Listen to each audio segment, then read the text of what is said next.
The skills, you need more strength, and let's go power strike, power draw, horse. No, doesn't matter. Power draw, and you want to use your bow and your one-handed weapon. So all of a sudden she's twice as skillful as before. And then I leveled up as well. So in a serious game you would want charisma and intelligence, because that's, you know, like I said, your leadership skills and your inventory management skills. And leadership, like, it reduces the cost of your troops, and also it increases the number of guys you can command. So that's quite important. Trainer is quite important too, like it'll give your party experience every day. So if you get a high level of trainer, then that's quite useful. But yeah, trainer is a party skill. Actually no, trainer is a personal skill. Every person in your party that has a trainer skill will add experience. So it doesn't matter who has it, everyone that has it is useful. But you don't want to dump too many points into that, because you can get experience in other ways. It's just faster that way. Leadership, inventory management, and like I'm doing this as though I'm playing seriously. And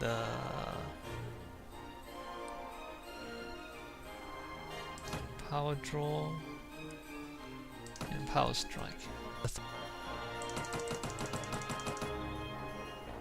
And you don't want to neglect the other ones too, because when you enter a tournament, like, you'll be using the other skills. Because the tournament you end up using all the weapons. Alright, so that's a quest. I guess that's a good start for, you know, a good introduction to the game. And since we have 2000 gold now, let's just invest in a town. Just keep an eye on your expenditure every week as well. You don't want to be losing money. So tavern has a mercenary, which is not useful. The best investments will set you back like 10,000 dinars, which is a lot at the start of the game. But sometimes you'll get fairly good profits from other investments. I'm trying to find the guild master.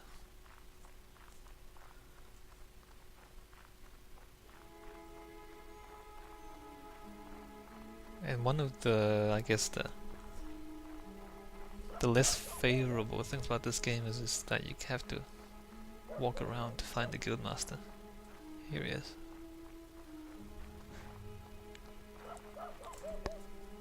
So productive enterprise.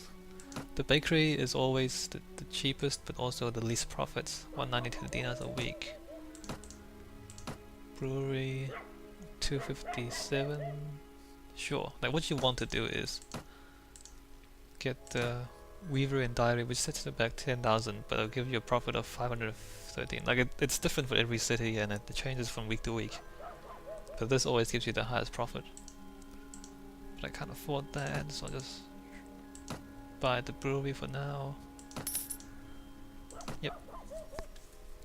And it'll take a week to set up, but basically you'll get, you know, more than enough gold to cover your costs, so that you don't have to worry about finding money, and you can just get a bigger army, get more money, invest in more towns, until you're strong enough to join a faction, if that's what you want to do.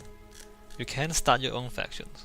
Like, you don't have to join anyone, but obviously if you start your own, you're gonna get attacked by everyone because you're the weakest.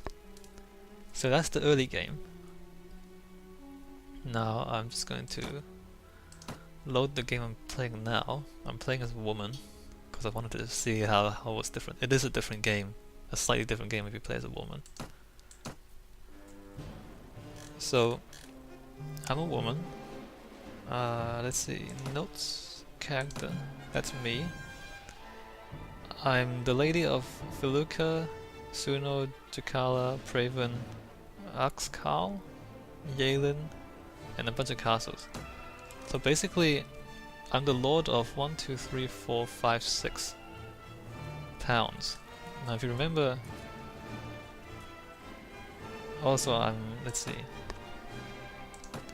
I'm a vassal of Sultan Hakim of the Serena Sultanate, so I joined the yellow guys, and we've basically conquered 2/3 of the world already, and I'm the lord of that chunk, which is bigger than one of the original factions.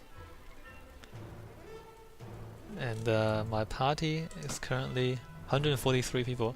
Like, I've been fighting a lot, and I've lost a bunch of guys.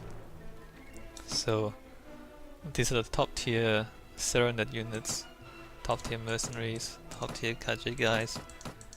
So you can have a mixed army like this. And it costs like 2,500 dinars a week.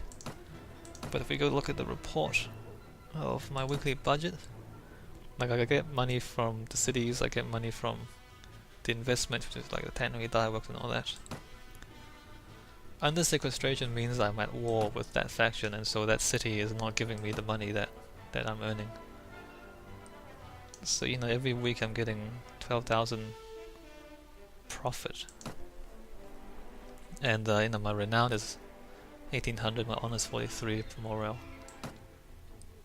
You can recruit prisoners. Like if you catch people, you can recruit them. But if you do, then your morale drops. Like if you look at the party morale, see how it's -12, it's because I recruited a bunch of prisoners.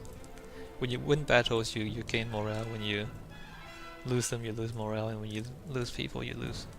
when you recruit prisoners, you lose morale. So yeah. And because I'm playing in easy mode, it's actually not that difficult to get to this point.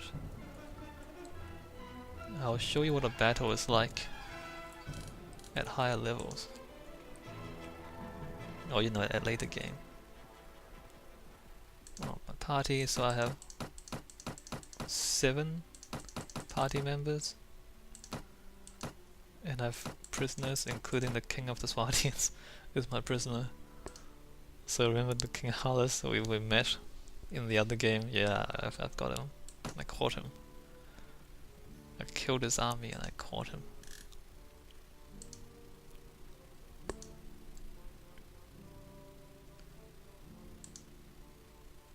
So I've got 143 guys. I'm like at a level where I can fight against other lords. Whereas in the other game I had like 10 guys.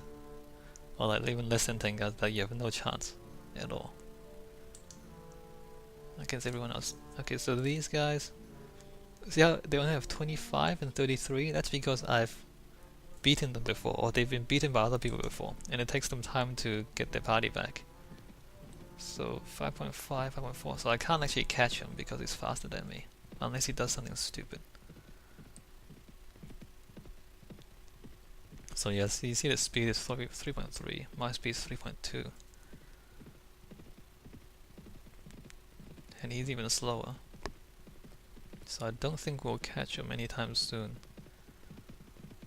Although you can keep chasing them, so he's given the castle to himself. Good one. So your king will decide who gets the territories that you conquer.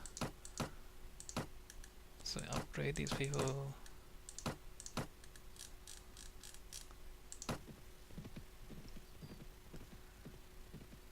Come on, do something stupid. Do something stupid.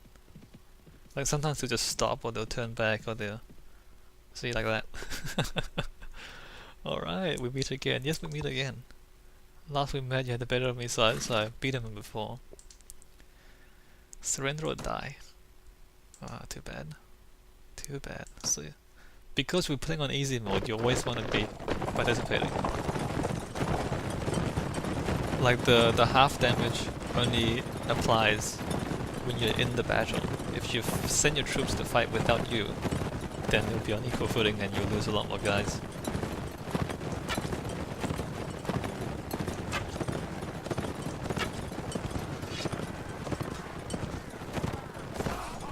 So you see how low level his troops are, and I've got like knights and everything. Like when they lose a battle, they have to regather their guys and train them up again, and so that's why his guys are so low level.